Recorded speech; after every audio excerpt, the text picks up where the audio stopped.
Watching 6 p.m. investigation into the alleged efforts to access call records of senior BJP leader Arun Jaitley's mobile phone has revealed a well-organized illicit operation by private individuals to eavesdrop on influential figures.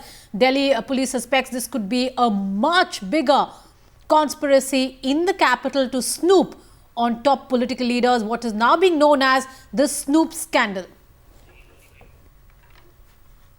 Mr. Arun Jaitley, who is the leader of the opposition in the Rajya Sabha and also one of the topmost leaders of the Bharatiya Janata Party.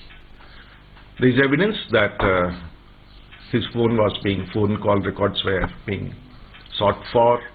There was involvement of Delhi police in that. Investigations are on. There is involvement of private agencies. And now Delhi police is admitting that it's a larger conspiracy. Well, it's a matter of concern. And that it's a matter of larger conspiracy is a grave matter of concern, not only for the BJP, but for all political parties and all senior leadership.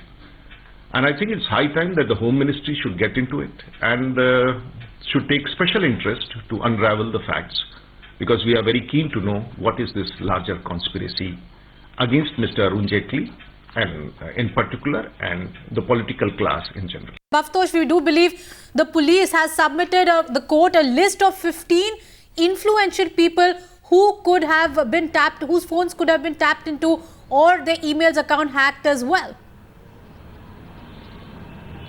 Yes, Rupali, in fact, this list was submitted just a few hours back by the special cell of the Delhi police. Now, the list contains 15 names.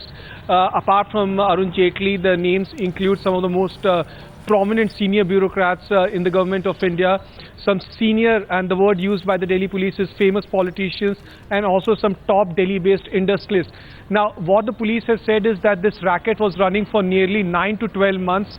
They have further said in the submission before the court that at least on 10 to 12 times, all these 15 persons' call detail records have been hacked or leaked by them. For this, Anurag Singh got a encrypted device and a software from Israel and then used this device to get the call detail records. In fact, a cursory check that has been done on his laptop and on his iPad and a tablet has revealed that he has a detailed data of at least 500 GB, from which he has managed to cull at least 40 GB of call detail records data. Now, this is very huge, and the police have said that they're taking technical help to understand how easily he managed to get all these call detail records.